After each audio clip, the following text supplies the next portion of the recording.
नमस्कार बच्चों। राजस्थान विश्वविद्यालय की परीक्षाएं प्रारंभ होने वाली हैं। नोटिफिकेशन आ चुका है। आप लोग तैयारी भी कर रहे होंगे और मैंने भी आपके लिए कुछ इम्पोर्टेंट क्वेश्चंस इकट्ठे किए हैं। आज मैं आपको बीए फाइनल के जो हिंदी साहित्य है उसके सेकंड पेपर के बारे में बताने जा रही हूँ, जिसमें आपके निबंध, उपन्यास और काव्य शास्त्र ये 3 पार्ट आते हैं। आपकी एक पुस्तक है निबंध विहंग, जिसमें कुछ साहित्यिक निबंध है।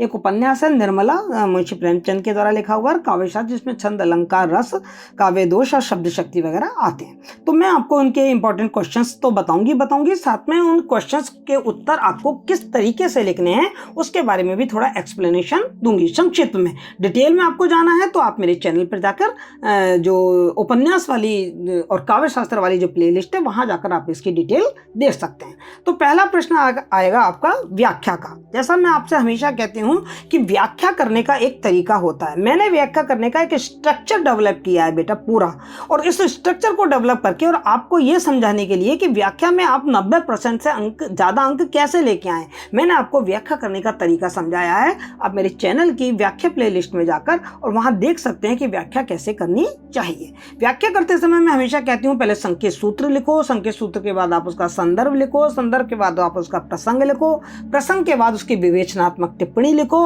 और देन उसकी साहित्यिक विशेषताएं लिखिए।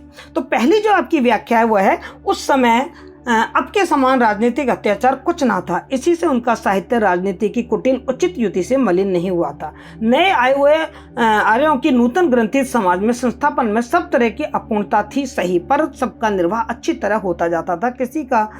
किसी से किसी कारण से किसी प्रकार का अस्वास्थ्य न था। आपस में एक दूसरे के साथ सबका बनावट का, कुटिल का बर्ताव ना था। मतलब जब हम इन पंक्तियों को पढ़ते हैं तो हमने निबंध यदि पढ़े हैं तो हमें याद आ जाता है कि जो ये निबंध है वो साहित्य जन समूह के हृदय का विकास है। इस वाले निबंध में से ये पंक्तियां ली गई हैं और इसके लेखक हैं पंडित बालकृष्ण भट्ट। तो हमको 2 चीज याद होनी चाहिए, एक तो उस राइटर का नाम याद होना चाहिए और साथ ही उस निबंध का नाम याद होना चाहिए जिसमें से ये लिया गया है। और साथ में हमको ये मालूम होना चाहिए कि इस निबंध की मुख्य विषय वस्तु क्या है, निबंध में क्या बताया गया है, इन पंक्तियों में क्या बताया गया है। इन पंक्तियों में बताया गया है कि जो साहित्य है वो समाज का ही प्रतिबिंब है। कहते हैं ना, साहित्य को समाज का ही दर्पण माना जाता है। तो भारतीय साहित्य के जो विभिन्न काल हुए उनका उदाहरण देते हुए कवि ने साहित्य और उस समय की जो परिस्थितियां हैं उन्होंने साहित्य को किस तरीके से प्रभावित किया। राजनीतिक परिस्थितियों ने, सामाजिक परिस्थितियों ने, सांस्कृतिक परिस्थितियां किसी भी साहित्य से अलग नहीं रह सकती। जो परिस्थितियां या जो गतिविधियां उस समय समाज में चल रही होंगी वो उस साहित्य में दिखेंगी ही दिखेंगी। ये चीज इसमें समझा रखी है। तो दूसरी आपकी व्याख्या है क्रोध की उम्र। अब देखो, पहले ही शब्द से आपको समझ में आ जाता है कि ये क्रोध नामक निबंध में से लिया गया है। और क्रोध के लेखक कौन है? हिंदी के प्रसिद्ध गद्यकार आचार्य रामचंद्र शुक्ल। उन्होंने मनोभावों से आधारित कुछ निबंध लिखे हैं जो उनकी चिंतामणि भाग 1 में संग्रहित है, वहां से ये निबंध लिया गया है। अब इसमें क्या बताया गया, इसमें जो क्रोध मनोवेग है उसके स्वरूप को स्पष्ट करके बताया कि उसका वो उद्भव कैसे होता है, क्रोध कैसे उत्पन्न होता है और उसका हम सदुपयोग कैसे कर सकते हैं और इसके क्या दुष्परिणाम हो सकते हैं। तो क्रोध मनोभाव को समझाने का स्पष्टता के साथ समझाने का प्रयास इसमें किया गया है। नेक्स्ट जो व्याख्या है आपकी है वो है, हिंदुओं ने अपने साहित्य में नाना जाति के ज्ञान विज्ञान को इस अपनेपन के साथ ग्रहण किया कि पंडितों को यह निर्णय करने में प्राय अड़चनों का सामना करना पड़ता है कि कौन सा ज्ञान किस देश से ग्रहण किया है। बाहरी विद्वानों के ज्ञान को अपना बनाकर प्रकट करने की कला में कोई भी भारतीयों का मुकाबला नहीं कर सकता। देखो, यहाँ भारतीय संस्कृति की विशेषता बताई है कि भारतीय संस्कृति दूसरों से ज्ञान ग्रहण करती है और ग्रहण करके उसको अपने अंदर समा लेती है। तभी तो हमारी भारतीय संस्कृति दुनिया की सबसे पुरानी संस्कृति है ना। यहाँ अनेकता में एकता है। अब ये वाली बात किसने कही गई है? यदि हम निबंध पढ़ते हैं तो हजारी प्रसाद द्विवेदी का एक निबंध है भारतीय साहित्य की प्राण शक्ति, उसमें से ये पंक्तियाँ ली गई हैं। तो हमको लेखक का नाम मालूम पड़ गया कि हजारी प्रसाद द्विवेदी हैं और हमको निबंध का नाम मालूम पड़ गया कि भारतीय साहित्य की प्राण शक्ति। अब इसकी थोड़ी जो उसका मूल संवेदना है वो हमें मालूम होना चाहिए कि इसमें भारतीय साहित्य की जो मूलभूत विशेषता है उस विशेषता पर प्रकाश डाला गया है। उसकी कि किस तरीके से हमारी जो ग्रहण की क्षमता है, हमारी संस्कृति की जो ग्राह्य क्षमता है, दूसरों से प्राप्त करने की जो क्षमता है वो बहुत ही उत्कृष्ट है, जिससे हम दूसरों से अच्छी अच्छी बातों को ग्रहण कर सके, इसकी विवेचना इसमें की गई है। तो आपको व्याख्या करते समय ये 3 बातें तो आनी ही चाहिए। लेखक का नाम आना चाहिए और उस अध्याय का नाम आना चाहिए और साथ में उसके में क्या मुख्य बात बताई गई है। यदि ये 3 चीज़, ये समझ लीजिए ये पूंछ है, यदि ये 3 पूंछ आपके पकड़ में आ जाती है तो फिर हाथी निकल नहीं सकता। फिर तो आप उस हाथी को, अर्थात व्याख्या रूपी हाथी को अच्छी तरीके से हल कर ही देंगे।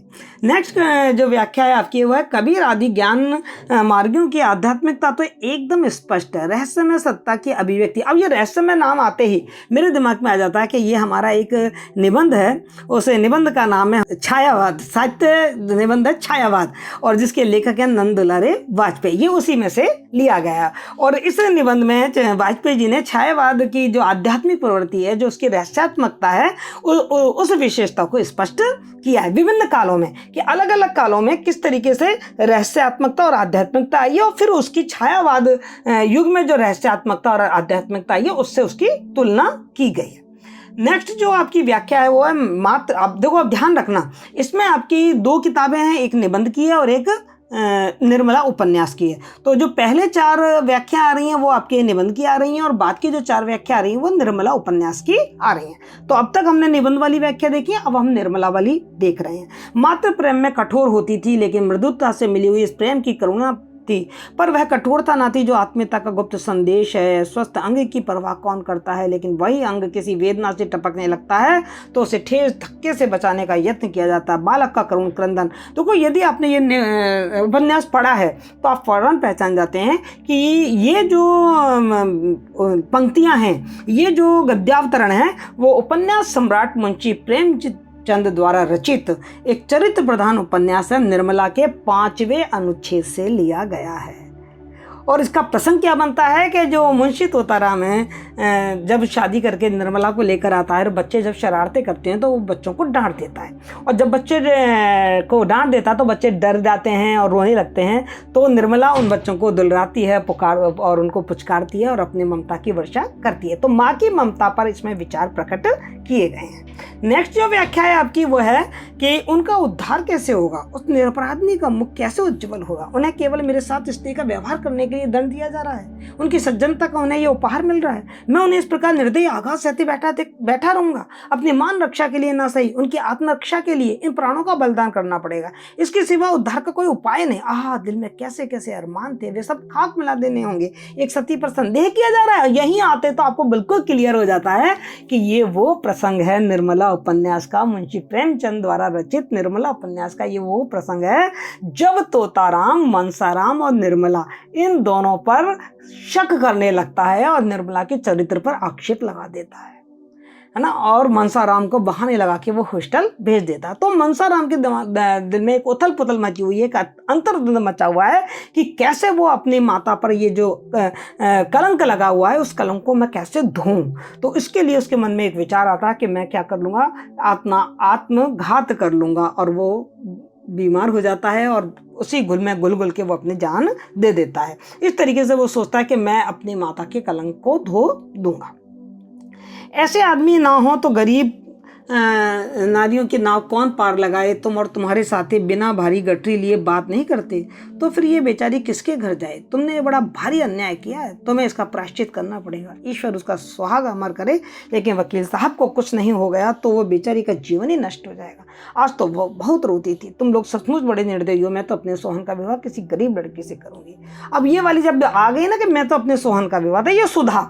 आपने निर्मला उपन्यास पढ़ा है तो उसमें एक भुवन मोहन है और उनकी पत्नी सुधा है। भुवन मोहन वो व्यक्ति है जिसने पहले निर्मला से विवाह तय हुआ था, लेकिन दहेज के कारण इसने विवाह करने से मना कर दिया था उसके पिताजी ने और उसने, और फिर सुधा का विवाह हो जाता है। सुधा को जब ये मालूम पड़ता है कि निर्मला वही लड़की है जिसकी शादी पहले भुवन मोहन से होने जा रही थी, वो भुवन मोहन को मतलब कड़ी लताड़ लगाते हुए ये वाली बात कहती है कि किस तरीके से तुम औरतों के साथ अत्याचार करते हो और गरीबी का मखौल उड़ाते हो। मैं अपने सोहन की विवाह किसी गरीब लड़की के साथ ही करूँगी।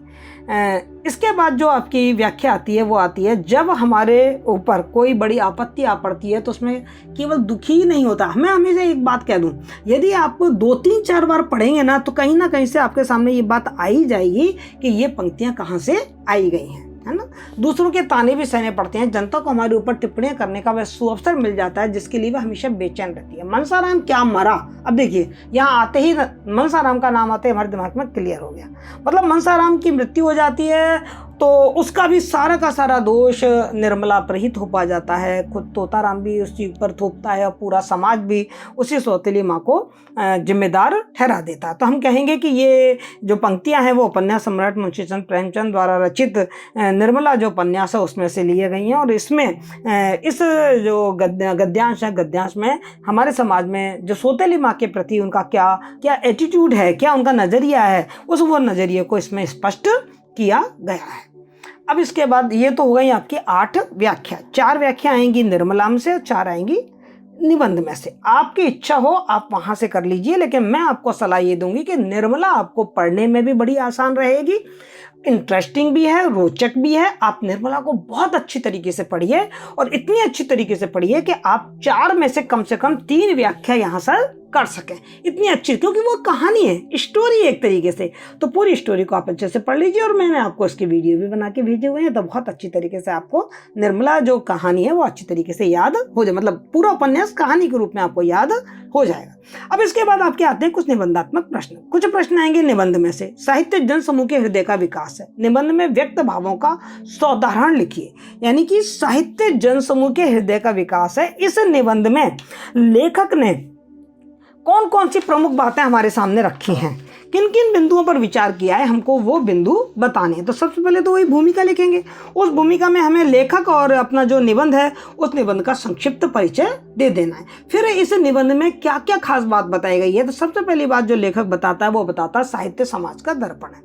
आपने पॉइंट डाला, उसकी डिटेल बता दो। साहित्य में सामाजिक जीवन की अभिव्यक्ति होती है, बिल्कुल होती है, ये आपने हेडिंग डाला, उसका वर्णन कर दिया। साहित्य में सामाजिक धार्मिक तत्व मिलता है, साहित्य में सांस्कृतिक स्थिति का चित्रण मिलता है। और उसके बाद आप ये बता दीजिए, मतलब लेखक ने इस निबंध में ये बताया है कि जो साहित्य समाज का दर्पण है, इस बात को उन्होंने सिद्ध करने के लिए वैदिक साहित्य से लेकर आज तक की बात करी है कि वैदिक साहित्य और समाज, मतलब वैदिक साहित्य में समाज की क्या स्थिति थी वो उसमें दिखाई देता है। उपनिषदों में साहित्य की परछाई हमें पूरी तरीके से दिखाई देती है। उसके बाद महाकाव्य लिखे गए। महाकाव्य में चाहे वो महाभारत हो चाहे वो रामायण हो, उन दोनों में हमको समाज की स्थिति का पूरा जो कच्चा चिट्टा हमें मिल जाता है। और उसके बाद जो प्राकृत साहित्य है, पौराणिक साहित्य है और हिंदी साहित्य है, इन सब में हम उदाहरण के साथ बता सकते हैं कि साहित्य वही रचा जाता है जो समाज में घट रहा होता है। मतलब साहित्यकार के दिमाग में भी विचार आते कहाँ से हैं, समाज में जो कुछ हो रहा है वहीं से तो वो अपनी विषय वस्तु को ग्रहण करता है और साहित्य का निर्माण कर देता है। ठीक है, नेक्स्ट क्वेश्चन है आपका, भारतीय साहित्य की प्राण शक्ति निबंध में व्यक्त आचार्य हजारा प्रसाद द्विवेदी के विचारों को स्पष्ट कीजिए। वही भूमिका, छोटा सा परिचय द्विवेदी जी का और भारतीय साहित्य प्राण शक्ति निबंध का जो मूल भाव है वो बताएंगे। और फिर आप इसमें क्या क्या चीज़ बताई गई है उसके पॉइंट्स बता देंगे अपन। तो जब अपन इस निबंध को पढ़ते हैं तो इसमें सबसे पहले तो हमारे लेखक ने भारतीय साहित्य और जो ग्रीक साहित्य, यूनानी जो साहित्य, पाश्चात्य जो साहित्य है, उनकी समानता और अंतर पर विचार किया। तो हमारा पहला पॉइंट बन जाएगा भारतीय साहित्य और ग्रीक साहित्य या यूरोपियन साहित्य। दूसरी बात इन्होंने बताई है पुनर्जन्म का सिद्धांत, ये दूसरा हेडिंग डालिए और पुनर्जन्म का सिद्धांत को पूरी तरीके से आप समझा दीजिए कि पुनर्जन्म का सिद्धांत क्या है। बहुत आसान लगेगा, आप एक बार पढ़ के देखेंगे। फिर कर्मवाद का सिद्धांत, हमारे यहाँ कर्मवाद का सिद्धांत है कि जैसा कर्म करेगा फल वैसा ही मिलेगा। इस सिद्धांत को ये सब क्या है, ये हमारे साहित्य की प्राण शक्ति है। इन्हीं चीजों को इस निबंध में समझाया गया है ना। जैसे हमारी प्राण शक्ति क्या है, पुनर्जन्म, मतलब हमारा जो साहित्य है वो इस बात में विश्वास करता है कि हाँ पुनर्जन्म होता है। हमारा साहित्य इसमें आस्था रखता है कि जैसे कर्म करोगे फल उसी तरीके का आपको मिलेगा। हमारा जो साहित्य है वो सृष्टि में 3 गुण हैं, सतोगुण, रजोगुण और तमोगुण। आप उन तीनों का गुणों का अच्छे से वर्णन कर दीजिए। फिर सृष्टि के 2 तत्व माने गए हैं हमारे, प्रकृति और पुरुष, उन दोनों का वर्णन कर दीजिए। फिर मायावाद, हमारे यहाँ संसार को माया माना गया है ना, और ब्रह्म को यथार्थ माना गया है। 3 प्रकार के कर्म बताए गए हैं, है ना, वो तीनों प्रकार के कर्म हेडिंग डालते जाइए।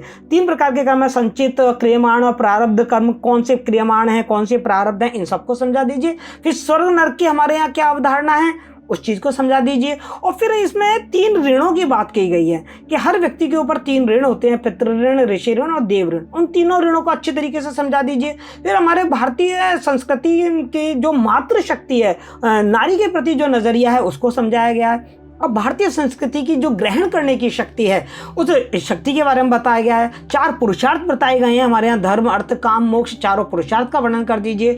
और हमारे समाज में सद प्रवृत्तियों पर बल दिया गया है। और आपने देखा होगा कि हमारा जो साहित्य है वो हमेशा सुखांत ही होता है, कि जो अच्छा कर्म करता है वो लास्ट में सुखी पाता है, और जो खराब काम करता है वो अंत में पतन को प्राप्त होता है। तो ये हमारे भारतीय साहित्य की प्राण शक्ति है, जो मैंने आपको पॉइंट बताए। मैं आपको एक बात बता दूं बेटा, आप 2 निबंध तो बहुत अच्छे से, ये 2 प्रश्न तो आप बहुत अच्छे से लर्न कर ही जाना, बहुत आसान है। एक क्रोध वाला और एक ये भारतीय साहित्य के मूल तत्व, हजारी प्रसाद द्विवेदी का। अब मैं आपको क्रोध वाले निबंध को भी अच्छी तरीके से समझा देती हूँ कि क्रोध निबंध में आचार्य रामचंद्र शुक्ल ने क्या क्या चीज बताई है। बहुत इजी है, बहुत इंटरेस्टिंग है, साथ में आपके जीवन में काम आने वाली चीजें हैं, इसलिए कह रही हूँ। ये दोनों चीजें, एक तो हमारे भारतीय साहित्य की जो प्राण शक्ति है, ये भी आपको बहुत इंटरेस्टिंग लगेगा कि 3 ऋणों का वर्णन करोगे, 4 पुरुषार्थों का वर्णन करोगे, 3 गुणों का वर्णन करोगे, आप 2 तत्व हैं सृष्टि के उनका वर्णन करोगे, स्वर्ग नरक की अवधारणा की बात बताओगे, कर्मवाद के सिद्धांत को बताओगे। आपको बड़ा पढ़ने में भी मजा आएगा और लिखने में भी मजा आएगा। और इसमें आपके पास बहुत कहना चाहिए एक स्कोप है कि आप अपने मन की भावनाओं को भी इसमें प्रकट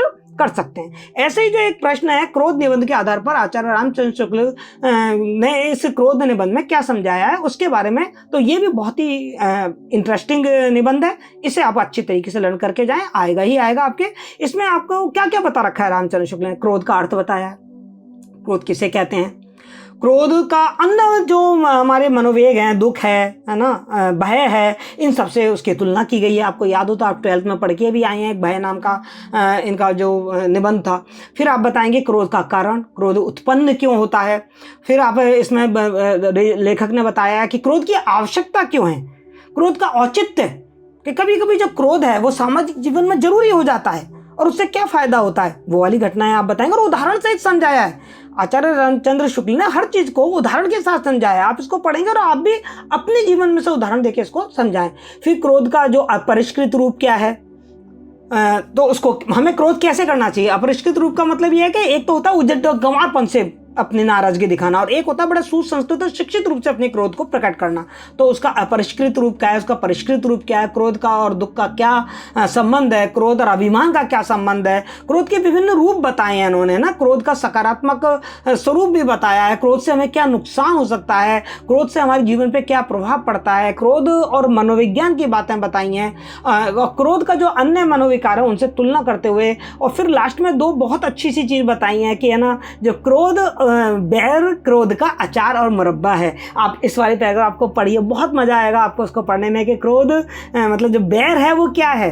क्रोध तो होता है तत्क्षण, और जब धीरे धीरे धीरे धीरे क्रोध बहुत दिनों तक सड़ता रहता है, मतलब इकट्ठा होता रहता है, तो वही क्रोध फिर बैर में बदल जाता है। और फिर उन्होंने क्रोध का चिड़चिड़ापन है या अमर्ष जैसी जो हमारे मनोवेग हैं उनसे उनकी तुलना करके बताया। तो मैं आपसे कहूंगी आप निबंध में कुछ ज्यादा ना पढ़ें, कम से कम ये 2 प्रश्न अच्छे से लर्न करके जाएं कि आचार्य रामचंद्र शुक्ल ने क्रोध नामक निबंध में क्या विचार प्रकट किए हैं, और एक हजारी प्रसाद द्विवेदी ने भारतीय साहित्य की प्राण शक्ति निबंध में क्या विचार प्रकट किए। ये 2 प्रश्न तो आप जरूर ही याद कर जाएं। अब इसके बाद आपका प्रश्न निर्मला उपन्यास में से आता है। निर्मला उपन्यास में वर्णित समस्याओं पर विचार करते हुए उनके समाधान के सुझाव दीजिए। बहुत ही प्रैक्टिकल क्वेश्चन है, बहुत ही इंपॉर्टेंट क्वेश्चन है। आप अपने मन से भी इसमें बहुत कुछ लिख सकते हैं। आपको सबसे पहले थोड़ी सी भूमिका लिखनी है प्रेमचंद के बारे में, निर्मला उपन्यास के बारे में, कि ये चरित्र प्रधान उपन्यास है, समस्या प्रधान उपन्यास है, नारी प्रधान उपन्यास है, और उसमें पर बताना कौन कौन से समस्याएं। तो जो मुख्य रूप से जो 2 समस्याएं हैं, सबसे पहले आप उनके नाम आने चाहिए। अनमेल विवाह की समस्या है, और पूरे उपन्यास में अनमेल विवाह की बात है। आप खूब उदाहरण देके इसमें 2 पेज, 3 पेज, 4 पेज जितने चाहें बढ़ सकते हैं आप इस समस्या पर।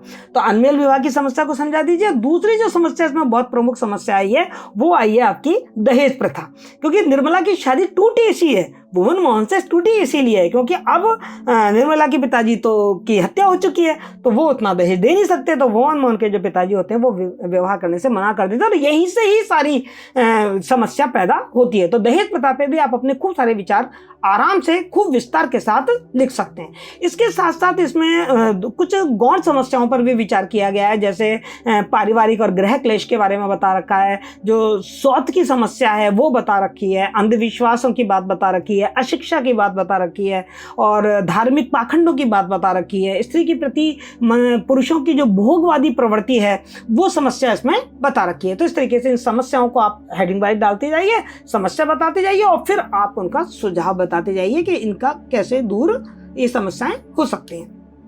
नेक्स्ट क्वेश्चन है, महिला केंद्रित साहित्य के इतिहास में निर्मला उपन्यास का विशेष स्थान है। इस कथन के प्रकाश में उपन्यास के कथानक की विशेषता बताइए। ध्यान रखिए, कथानक, मैंने कथानक पर आपको अलग से वीडियो बना के दिया है। कथानक क्या होता है? कथानक वो ढांचा है जिस पर वो पूरा उपन्यास स्थित होता है। उसमें वो जो घटनाएं हैं, जो उसकी घटनाएं हैं वो कथानक का निर्माण करती हैं। तो हमें पहले जो इसका कथानक है वो बताना है। मैं सरल शब्दों में कहूँ तो आपको निर्मला उपन्यास की जो कहानी है उस सार रूपों में और उसकी जो घटनाएं हैं उन घटनाओं को आप यहाँ समझा दीजिए, वो कथानक हो जाती है। फिर हमें बताना है कथानक की क्या क्या विशेषताएं होती हैं। तो कथानक की जो विशेषता होती है वो संक्षिप्त होना चाहिए कथानक।